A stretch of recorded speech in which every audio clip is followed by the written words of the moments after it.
Dr. Sheka, and this is your official invitation to join my co-founder and co-host, Dr. Tammy Taylor, and I in the REALL Academy every Saturday at 10:30 Eastern Time. We broadcast through Facebook Live, LinkedIn, Twitter, and YouTube. We offer you this free PD as a way to pay it forward. Our acronym REAL stands for Respect, Excellence, Accountability, Literacy, and Leadership. We developed this framework when we were trying to improve our schools as principals, and we were able to do that. We improved our schools 2 and 3 report card grade levels in 1 year with our dynamic staffs. So every Saturday, we pay it forward by bringing you different tips that surround that acronym REAL. So please join us. Between the two of us, we have 40 years of experience in different areas as being teachers, assistant principals, and also principals and even positions at the district level. We also serve on multiple boards in our community.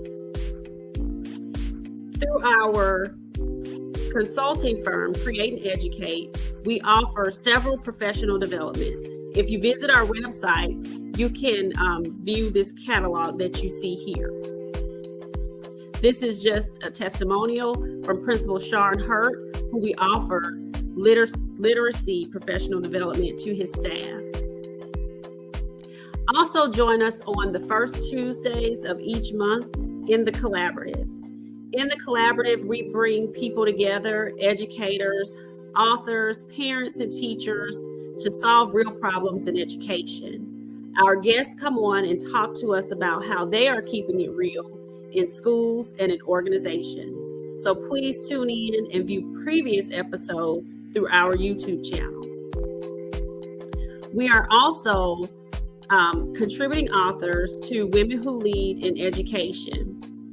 This book was also an Amazon bestseller. This book can be purchased on our website at www.createandeducate.solutions.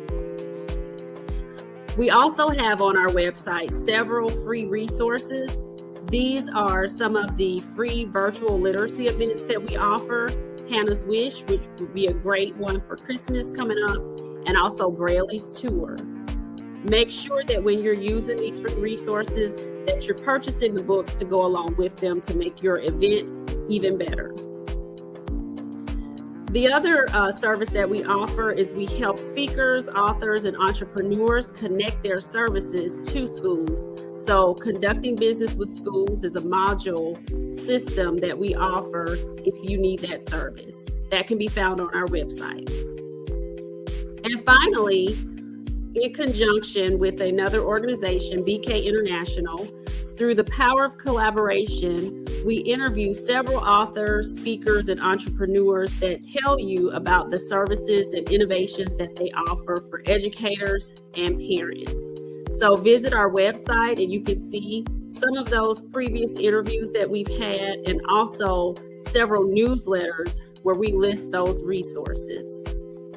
This Saturday in the REALL Academy, we have a special guest joining us. She is a psychosocial rehabilitation therapist, Nika Grafton. She's going to be talking with us, giving us a real look inside of trauma during the holidays and what this trauma could look like for adults and children. If you are in the service industry or if you work with people, this will be a great episode for you to watch because it will teach you how to help people on both ends of the spectrum during the holidays.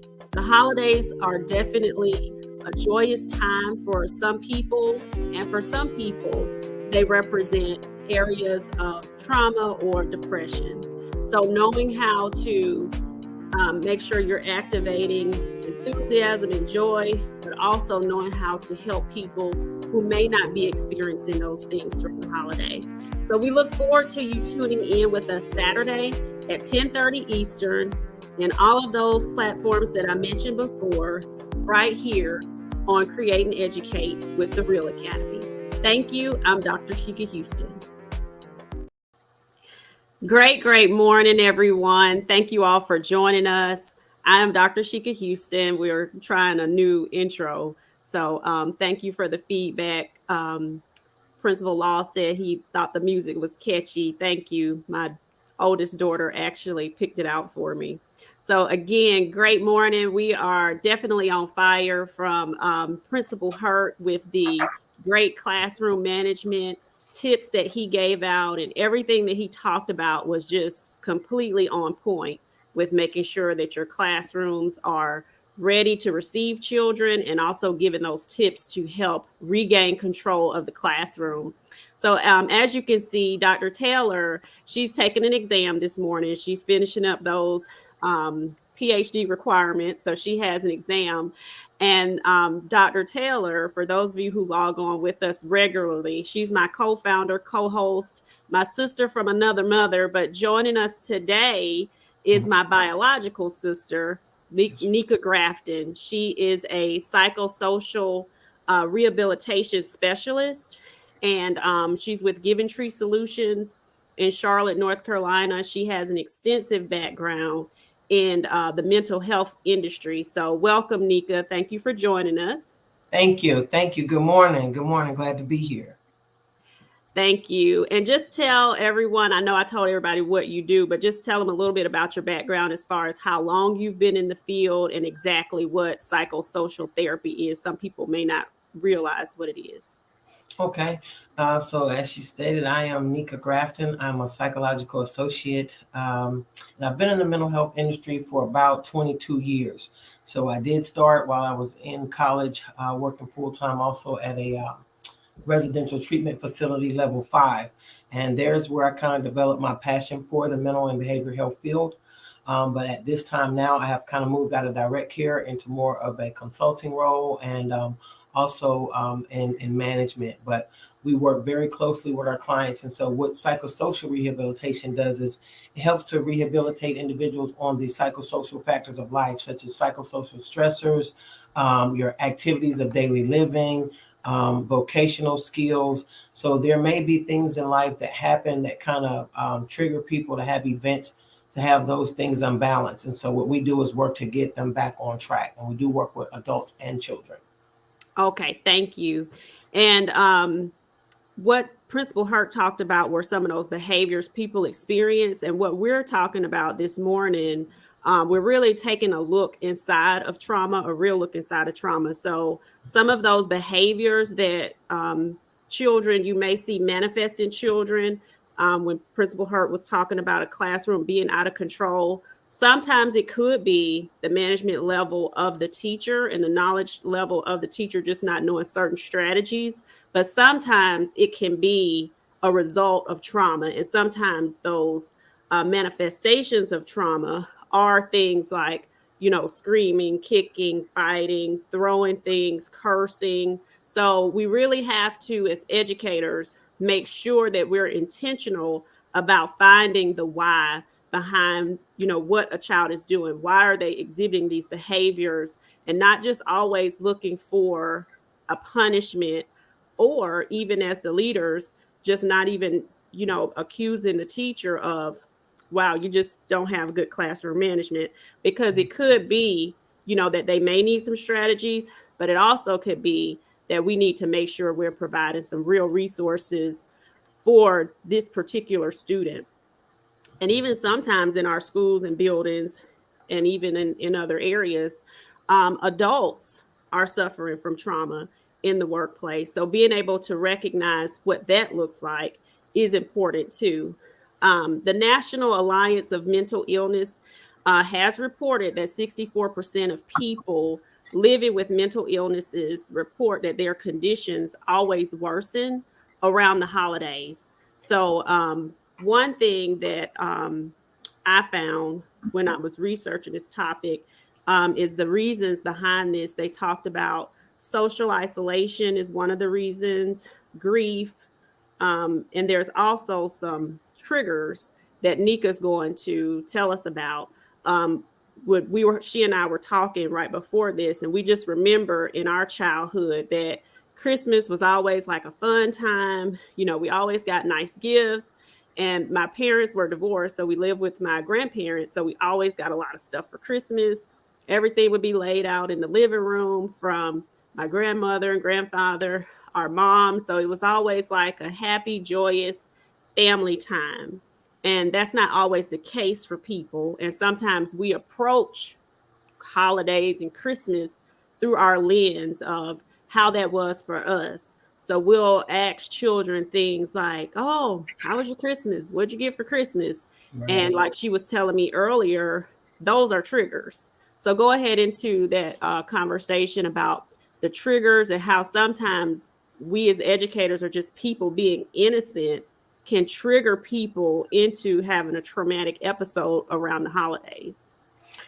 Absolutely, Dr. Houston. And one of the things I'll say, especially, is that during the holiday season, we are all plagued with this whole holiday, supposedly spirit thing. We have it on the news, we see it on TV, in the shopping malls, media. It's all a whole lot of hype about Christmas. And so, what that does is it kind of puts something in your mind that this is what Christmas is supposed to look like. So, we'll see images on TV of, large family gatherings, large, family spreads for dinner over the table, Christmas tree full of gifts, and we forget that Christmas doesn't look like that for everyone. Sometimes for people, it is just another day that they have to get through. And if they're already struggling with things such as homelessness or family trauma, where there's things that's going on in the household that they can't address or they don't have the power to address. So for children, that can be a very traumatic situation. And if that trauma is not addressed, we have to be clear, we're just going to grow up to be adults that are now still having to deal with that trauma. What we do is tend to have better things in our toolbox that can help us deal with those things, coping skills, but those are skills that we acquire over time with experience. So you have to understand when children are faced with these type of traumatic experience, not being able to have gifts. Some of them are not able to even be with their families at the holidays. Some of the families are in homeless shelters. Mainly, some of them are just trying to get a holiday meal. They want this to be the one time of the year that they're able to sit down at the table and eat a holiday meal together. So we got to keep those type of things in mind. But what I will say especially is that when you're talking to others about the holiday, be mindful. Mindfulness is a wonderful thing to practice because you want to be mindful that everyone does not share the same experience as you. So Mm-hmm. being mindful means like not always saying, what did you get for Christmas, or what are you going to do for Christmas? Because that then implies that if I'm not doing something grand, then that can cause problems with depression and self-esteem. Because those things, especially for children, what they do or what they get, that's out of their hands. That's out of their hands. So we definitely want to be mindful. And another thing that we can do is teach our children to be mindful of that as well, by not making it all about gifts and the whole practice of getting this list of things that I want. Make it more about giving.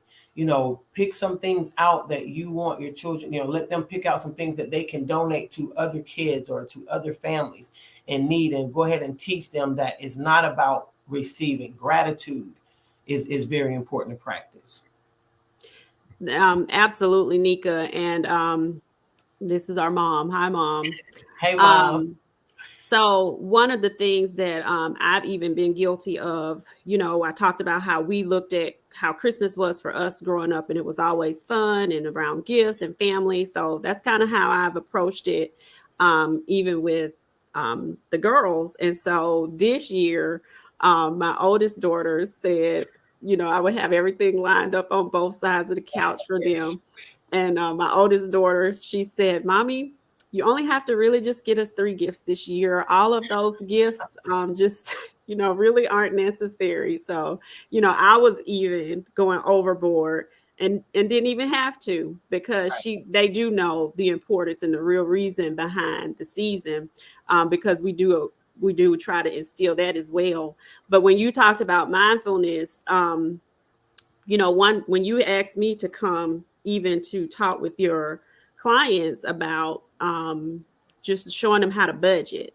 And Yes. sometimes we don't realize how out of touch we are with certain people, with people's realities, because I'm coming in from my vein of how much I make and budgeting from that. So I knew that, employment was not a thing for a lot of them. So I did reduce it down, but even when I reduced it down to an amount that I thought would be applicable. I saw people talking, and I said, well, what's wrong? And they're saying, well, you need to lower that. That's not how much we're making. I said, Right. oh, so I lowered it, and then they said, nope, that's still too much. So when I got to 500, and they said, it was about maybe a little less than that or around 500. I had to sit down and say, look, y'all show me how this would work, because I can't even relate to providing for a family off of $500 a month. So you show me what that looks like. And they had to teach me, because that wasn't a lens that I was able to relate to. So that's why I wanted you to come on to really talk to people about what trauma really looks like. Because it's one thing to have an idea, but to actually have experienced it through the people that you work with and hear what that sounds like is another whole thing. Right. And so, again, piggyback on what you were saying, Dr. Houston, is that like, getting kids all these gifts, a lot of times it's overwhelming for them. They don't even want all these gifts. And sometimes that can be also out of some people's trauma, or I want to get my kids everything that I feel like I didn't get. But instead of it being materialized, a lot of times we need to focus on imparting upon them the knowledge and gems of knowledge that we didn't get or we didn't have. Those are things that can last a lifetime, and so from the aspect of, like you were saying, with the budgeting activity with our members, when you don't have the mindset, or you don't know from where they're working with, you don't have the understanding of how traumatic these things can be. On the median family income range of about $800 a month, and then having to pay rent and utilities, and you're now left with like $100 to last you the rest of the month. So now you can forget trying to have a car or a car payment or anything like that. So let alone try to purchase huge amounts of Christmas gifts. It's just not happening. Right. So some of the things that we stress is trying to do alternative things. We talk about having a family game day for Christmas instead. So you can, get some games, even games that you can make up and play amongst yourself. You don't have to have an actual game board or game piece. So you can do charades. You can just take little pieces of paper and write out different things, split the family up, do that. You can do, we do like fireside chats. You can do like a little, fire outside, nothing big. My brother's a fireman, so we'll start a fire. Want to get charged with arson. Right. Fireside chats, tell funny stories or sit around and enjoy one another's energy. You know what I mean? Because energy is the real currency here. So we want to make sure that we're, spending that time and building these memories with one another versus focusing on gifts of what somebody did get or didn't get. And take that time to break away from the electronics, because if you stop some of the, watching TV, it won't continue to drive that message home of this is what you should be doing. This is what you should be doing. It's not by accident that this is on every other commercial, billboard, TV, or whatever. It's intentional. So we're not going to be in the business of feeding, corporations with, buying like mass material things. We're going to work on, building one another up and spending that time together and building positive memories, so that our family can continue to pass that down, traditions we can be proud of. Right. I love that. All of those things are things that definitely would be able to help, and helps you to start some new traditions if you don't have any, especially if you are experiencing grief or that isolation around the holidays. So you had a real example to share about someone that kind of gives us that real look inside what trauma could look like. So right now I'm working with one of my families. It's a mother that just recently died in a car accident about 4 weeks ago now, and that was right at Thanksgiving. Mm-hmm. She has 4 children. So what we're working on now, the children had to be placed with their grandmother and great grandmother. So these are individuals that were already on, limited fixed income disability. Now they're having to be the caregivers of 4 children, because their mom at 32 years old was snatched from them. So Wow. now we have to work on understanding, like, this is not Christmas for them. If they go to school, their friends are, what'd you do for Christmas? Well, their mom just died. So they're working on getting readjusted to this new household. We're good at getting things together. With my staff, we like to do donations and get things to the family and try to do things like that. But you got to understand that's one family. There's so many families, worldwide that are experiencing this type of stuff. And even with trying to give them presents and meals, again, their mom is gone, and it happened right here at the holidays, and that trauma is going to be relived each holiday unless they can get, once they get older, get some coping skills to kind of address that trauma. But it is hard. Because understanding our emotions is rough in itself. But doing so allows us to be, healed and start to do things that can help us out more. But we are working hard with that family of 4. And that's just one of the examples that I have. There are many, many more. Right. And Mrs. Vance Daniels put up about children being new to the country, and Yes. sometimes they're separated from their parents. And I remember you talking too about children who are homeless, and we have lots of homeless students, under the McKinney-Vento Act in schools. And even if they're going to shelters, you were sharing with me that some shelters they're not designed for families. So Right. So sometimes, separate. go ahead and explain how sometimes it's for a mom and Right. So most of the shelters are under different, policies, and they have adherence. So they're like a men's shelter, and that's strictly for men. Then there's some shelters that are for women and children, and then there's some shelters that are just for women. So that depends on an open bed.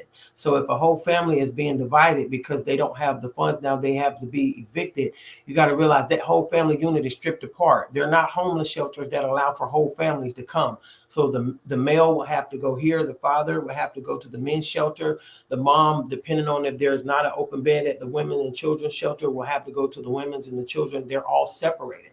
And it's unfortunate because we don't look at the reality of how these things happen. And this is not somebody just being irresponsible. These are people that are working every day, to try to have a good life. And unfortunately, you just can't keep up if things are going up in price. Inflation is raising, but prices as far as wages are not. So they're coming from a place of working really hard, and things are just being taken from them. We saw a whole lot of this with the pandemic, and unfortunately, it has not balanced back out. And it'll take, I'm sure, multiple years before it does. But we don't see a lot of emphasis placed on it. I'm glad you mentioned that about people. These are still working people, because some people have the mindset that, oh, well, they just need to get a job. And it's just not that simple. These people have jobs, but they don't have jobs that are sufficient, like you talked about. So, some of us take things like our employment and what we make for granted, and being able to provide for our families.